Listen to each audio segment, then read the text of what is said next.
Good morning, welcome to Perth. I'm on my way to catch a flight to Sydney tomorrow.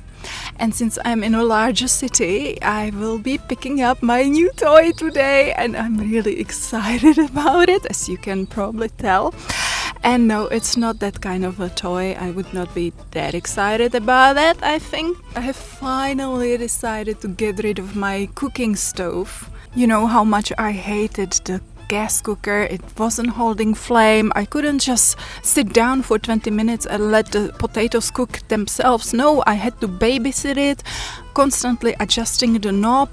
I wasn't able to simmer. I most of the time burnt my pot when I was making my semolina porridge, and to be honest, it was a pain in the butt to set up as well. So I have finally decided to go electric. And I'm not sure if you guys suggested this product in my comments or if I saw it somewhere else on YouTube.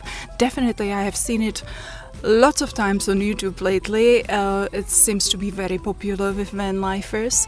And I couldn't get it in the little town because they only had the big ones. But I am just a single person, I don't have a fridge and I want to be saving electricity as much as I can. So I needed the small ones. So finally I found it at Mayer's where I can pick it up. I already paid for it. So let's go.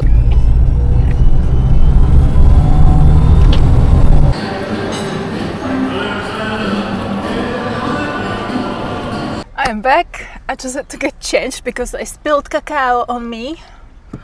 Such a child. So yeah, I got the instant pot.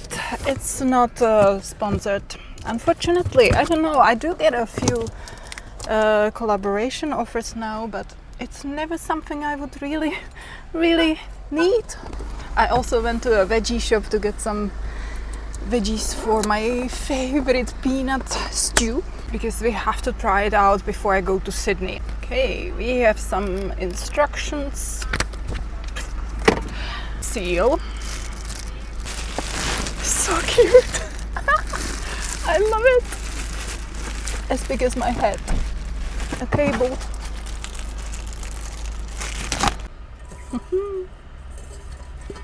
So this pot is using 580 to 700 watts. So I washed my pot and veggies as well. I have potato, sweet potato, what is this? Carrot, cauliflower, onion, some Brussels sprouts and pepper.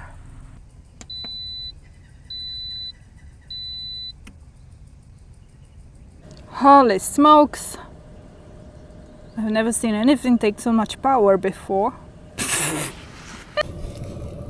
Okay, it's been like 10 minutes. It's still not fully pressurized.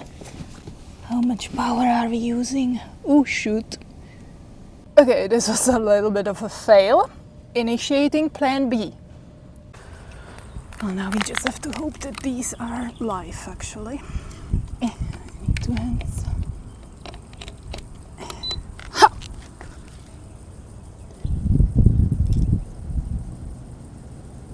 There is a barbecue, there is water, there is electricity for my pot. What else do you need? What a place to be homeless. I have cooked it on high pressure for 4 minutes now, and now I am waiting for the natural pressure release, basically when the valve comes down. That should take about 14 minutes. Of course, you could depressurize it yourself by letting the steam out, but this way it gives you a little bit more cooking for free. Well, that was a little bit disappointing. I don't know what happened. Before I plugged the pot in, the Bluetti was showing still 60% in there, so I would assume that it has at least 350 watt hours, which should be more than enough for cooking like twice or 3 times. And after 10 minutes it just turned off just before I reached the temperature that I needed. Once it's pressurized it takes only very little power. So I was so close and yet so far. I'm thinking about getting a solar panel on my bonnet because, as you know, I cannot have it on the roof because there is my pedal board.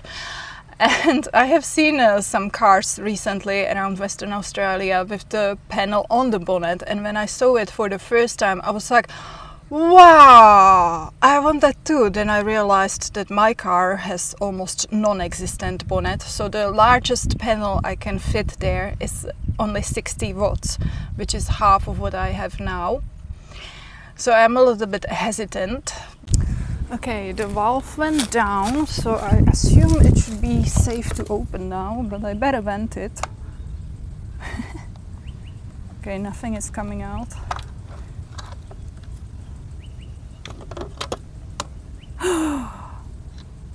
Yeah, it's soft. It has an interesting smell. It smells differently. I hope better. Food is supposed to be better from high pressure. Anyway, it's a peanut stew, so I have to put some peanut butter in there. And then it should be finished. Yeah, that's enough, that's enough. And soup is finished. This is really good, but it's really hot.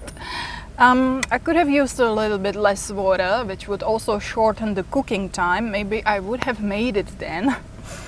I had a very long discussion with my dear friend ChatGPT about what went wrong, and she made some good recommendations. So firstly, I already thought that I will have to cook with at least 80% of battery on. That means I will have to deploy my portable panel more often. I'm just lazy. Instead of putting it out every day for an hour or two, I just wait till my battery is quite low and then I put it out for half of the day or the whole day.